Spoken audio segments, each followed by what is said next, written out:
Так, доброе утро. 11 часов утра 2024 года. Погода города Санкт-Петербург. Это у нас 11 апреля. Так, что веселенького? Да очень сильный ветер. Прямо уж ай-яй-яй, как сильный. Видя погоду, солнечное абсолютно небо. Вышел в одной кофточке. И могу сказать, что определенно нужно одевать куртку. Плюс 10 градусов на солнце, мне кажется, без ветра это очень тепло. А вот с этим ветром леденящим определенно нужна куртка. Определенно. Не знаю, что-то я так смотрю, может и шапку еще должны тянуть. Вот.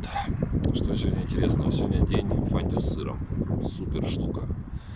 Супер штука. Кто еще не владеет этой фондюшницей, задумайтесь об этом. Это очень-очень интересно, очень завлекательно и, главное, вкусно. Всем хорошего дня, вкусить сегодня фондю с сыром. До свидания.